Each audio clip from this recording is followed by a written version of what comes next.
Hello everyone. तो दोस्तों यहाँ पर बेल कंपनी की ओर से एक नोटिफिकेशन निकाली गई है। यहाँ पर आप नोटिफिकेशन नंबर देख सकते हैं, डेट आप यहाँ पर देख सकते हैं। तो इस नोटिफिकेशन में बेल कंपनी की ओर से ऐसा कहा है दोस्तों कि अगर आप यहाँ पर अप्रेंटिसशिप ट्रेनिंग करना चाहते हैं, ठीक है, तो अप्रेंटिसशिप ट्रेनिंग जो है वो दोस्तों 1 साल की यहाँ पर रहने वाली है, यानी 1 ईयर की यहाँ पर रहने वाली है। अगर आपने बीटेक किया है या फिर डिप्लोमा आपने किया है तो आप यहाँ पर ट्रेनिंग के लिए अप्लाई कर सकते हैं। क्या क्या कंडीशंस रखी हैं वो सारी चीज़ें मैं अभी आपको आगे चलकर दोस्तों सारी चीज़ें बता दूंगा, ठीक है दोस्तों। तो जैसे कि मैंने दोस्तों बताया आपको कि 1 साल की यहाँ पर अप्रेंटिसशिप ट्रेनिंग रहती है, जो कि आप यहाँ पर देख सकते हैं 1 year apprenticeship training under the apprenticeship act 1973 for its Hyderabad unit, यानी कि हैदराबाद यूनिट के लिए यहाँ पर 1 ईयर की अप्रेंटिस ट्रेनिंग यहाँ पर बेल कंपनी की ओर से निकाली गई है। और इसमें अगर आपने ग्रेजुएट अगर आप हैं, यानी कि बीटेक आपने किया है या फिर डिप्लोमा आपने किया है, तो आप यहाँ पर अप्लाई कर सकते हैं, ठीक है। अब यहाँ पर नीचे आप देख सकते हैं कि अगर आपने इलेक्ट्रॉनिक्स ट्रेड में यानी कि ग्रेजुएशन किया हुआ है, इलेक्ट्रॉनिक्स आपका ट्रेड रहा है, जो भी आपने बी या बीटेक किया हुआ है तो उसमें आपका ट्रेड जो है वो इलेक्ट्रॉनिक्स में आपने किया है, ठीक है, या फिर सीएससी में किया है या मैकेनिकल में किया है, इलेक्ट्रिकल में किया है, सिविल में किया है, तो आप यहाँ पर अप्लाई कर सकते हैं। और यहाँ पर आप देख सकते हैं दोस्तों, अगर आपने इलेक्ट्रॉनिक्स में बीटेक या बी किया हुआ है तो 35 वैकेंसीज यहाँ पर अप्रेंटिस ट्रेनिंग की निकाली गई है। इसी तरीके से सीएससी वालों के लिए 8 निकाली गई है, मैकेनिकल वालों के लिए 6, इलेक्ट्रिकल वालों के लिए 2 और सिविल वालों के लिए भी यहाँ पर 2 वैकेंसीज निकाली गई हैं। जिसमें से कि दोस्तों अगर आप इलेक्ट्रॉनिक्स ट्रेड से आपने बीटेक किया है या फिर सीएससी से किया है तो आपको यहाँ पर जो एग्ज़ाम के लिए रिपोर्ट करना है दोस्तों, रिपोर्टिंग टाइम यहाँ पर रखा गया है 9:30 बजे, सुबह के 9:30 बजे आपको रिपोर्ट करना है एग्ज़ाम के लिए। और स्टार्ट कब होगा आपका एग्ज़ाम, तो 10:30 बजे आपका एग्ज़ाम स्टार्ट हो जाएगा, जो कि 11 बजे तक रहने वाला है, यानी कि 1 घंटे का दोस्तों यहाँ पर 1 आवर का आपके पास यहाँ पर एग्ज़ाम रहने वाला है। और डेट क्या है एग्ज़ाम की, तो 23 दिसंबर 2022 फ्राइडे को आपका एग्ज़ाम रहने वाला है। इसके अलावा दोस्तों अगर आपने बीटेक मैकेनिकल में किया है, इलेक्ट्रिकल में किया है या सिविल में किया है तो आपको 11 बजे रिपोर्ट करना है, जिसमें आपका जो एग्ज़ाम है वो 11:30 बजे से स्टार्ट होगा और 12:30 बजे तक ये एग्ज़ाम चलेगा आपका। और ये भी 23 तारीख को ही आपका होने वाला है।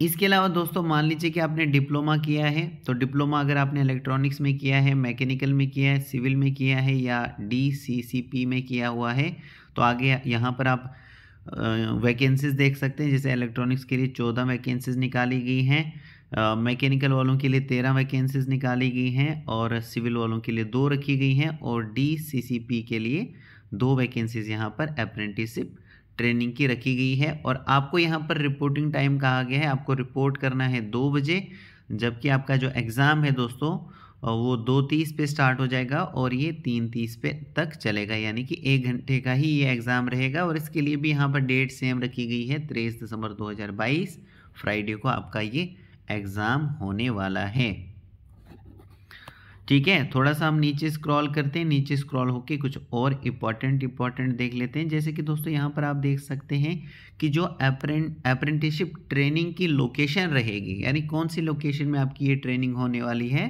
तो उसका एड्रेस यहाँ पर दिया गया है, भारत इलेक्ट्रॉनिक्स लिमिटेड, आई नछराम हैदराबाद, और यहाँ पर ये पिन कोड दिया है और फ़ोन नंबर दिया गया है, ठीक है। तो ये लोकेशन है अप्रेंटिसशिप ट्रेनिंग की, ठीक है।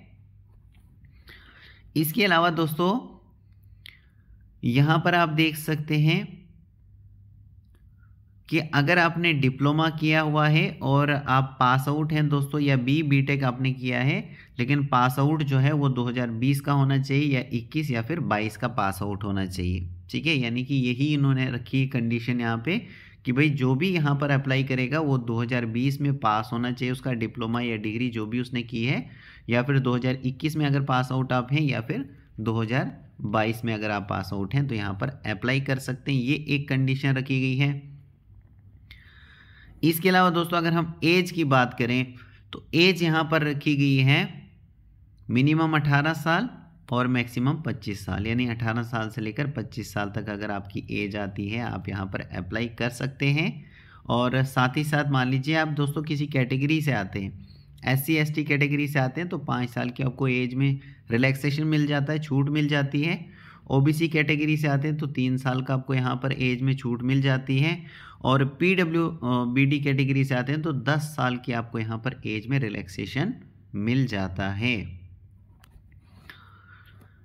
इसके अलावा दोस्तों यहाँ पर आप देख सकते हैं, यहाँ पर लिखा है कि वही कैंडिडेट जो हैं वो यहाँ पर ओनली द कैंडिडेट रजिस्टर, यानी कि अगर आप यहाँ पर रजिस्टर्ड हैं नेशनल अप्रेंटिसशिप ट्रेनिंग स्कीम यानी नेट्स पोर्टल पर, अगर आप यहाँ पर रजिस्टर्ड हैं तो ही आपको यहाँ पर कंसिडर किया जाएगा सिलेक्शन के लिए।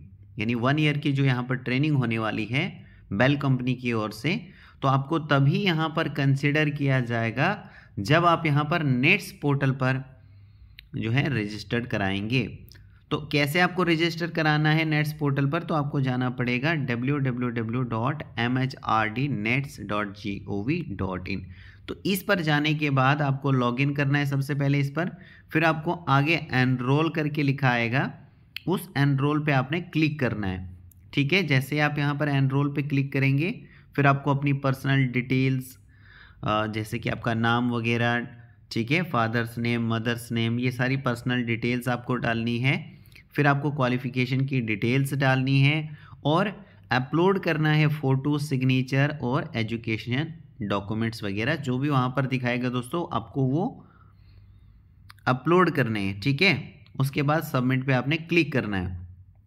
जैसे आप सबमिट पे क्लिक करेंगे तो आपका रजिस्ट्रेशन नंबर जो है वो जनरेट हो जाएगा और उसका आपने प्रिंट आउट निकालना है। क्या निकालना है? प्रिंट आउट आपने निकालना है उस रजिस्ट्रेशन फॉर्म का।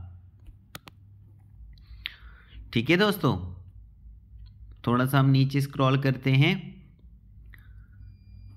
नीचे स्क्रॉल होने के बाद दोस्तों यहाँ पर लिखा है कि जो भी इंटरेस्टेड कैंडिडेट होंगे और जो एलिजिबिलिटी क्राइटेरिया को मीट करते हैं, यानी जो भी इन्होंने एलिजिबिलिटी रखी है, जैसे कि अगर हम एज की बात करें, कौन से ईयर्स के यहाँ पर अप्लाई कर सकते हैं, यानी जैसे कि इन्होंने कहा है 2020, 2021 और 2022। तो ये सारी चीज़ें आपको दोस्तों सही डिटेल्स डालनी है। सही डिटेल्स डालने के बाद ये सारी चीज़ें जो भी अभी तक मैंने आपको बताया, अगर आप इस एलिजिबिलिटी क्राइटेरिया को फुलफ़िल करते हैं और इंटरेस्टेड हैं दोस्तों, तो आप यहाँ पर वॉक इन सिलेक्शन के लिए पार्टिसिपेट कर सकते हैं। ठीक है, सिलेक्शन जो आपका होगा वो रिटन टेस्ट के बेसिस पर यहाँ पर रहने वाला है। 1 घंटे का आपका पेपर रहेगा जिसमें कि ऑब्जेक्टिव टाइप क्वेश्चंस आपको पूछे जाएंगे और ये आपके जिस भी फील्ड में, जैसे आपने BTech किया हुआ है, मान लीजिए कि BTech आपने इलेक्ट्रिकल से किया है, तो आपको इलेक्ट्रिकल के यहाँ पर क्वेश्चंस पूछे जाएंगे। ठीक है दोस्तों, उसके बाद यहाँ पर लिखा गया है a list of provisionally selected candidates will be uploaded on BEL website, यानी बेल की जो ये वेबसाइट है इस पर यहाँ पर ये जो प्रोविजनली सेलेक्टेड कैंडिडेट्स होंगे उनकी यहाँ पर ये लिस्ट जो है अपनी वेबसाइट पर अपलोड करेंगे। तो आपको यहाँ पर बेल की वेबसाइट पर जो है वो कंटिन्यूसली यानी कि चेक करते रहना है किसी भी अपडेट के लिए, किसी भी इंफॉर्मेशन के लिए। ठीक है दोस्तों, इसके अलावा दोस्तों जब आप रिटन टेस्ट के लिए यहाँ पर अपीयर होंगे तो आपको ये सारे डॉक्यूमेंट जो हैं वो प्रोड्यूस करने हैं, जिसमें से कि आप देख सकते हैं फील्ड इन एप्लीकेशन फॉर्म। ठीक है, एप्लीकेशन फॉर्म जो आपका होगा वो आपको यहाँ पर प्रोड्यूस करना है। यहाँ पर आप देख सकते हैं जो सेकेंडरी लेवल की जो आपकी मार्क्स कार्ड होता है, जैसे 10th का 12th का जो भी आपका मार्क्स कार्ड होगा वो आपको यहाँ पर प्रोड्यूस करना है। प्रोविजनली ओरिजिनल BTech सर्टिफिकेट जो आपकी होगी वो आपने यहाँ पर रखनी है। प्रोविजनल ओरिजिनल डिप्लोमा, यानी कि अगर आपने डिप्लोमा वगैरह किया है वो आपको यहाँ पर अपनी सर्टिफिकेट रखनी है। इसके अलावा कैटेगरी अगर आपकी है तो वो सर्टिफिकेट आपको अपनी रखनी है। आधार कार्ड की कॉपी आपको अपने साथ रखनी है और apprentice registration copy with enrolment number, तो ये भी आपको अपने साथ में रखनी है। तब जाके आप यहाँ पर आपको परमिट किया जाएगा रिटन टेस्ट में अपीयर होने के लिए, यानी तब जाके आपको ये परमिशन देंगे, अनुमति देंगे दोस्तों रिटन टेस्ट में बैठने के लिए। ठीक है, थोड़ा सा हम नीचे स्क्रॉल करते हैं। नीचे स्क्रॉल होने के बाद दोस्तों यहाँ पर आप देख सकते हैं कि ये जो ट्रेनिंग है ये 1 साल की यहाँ पर रहेगी।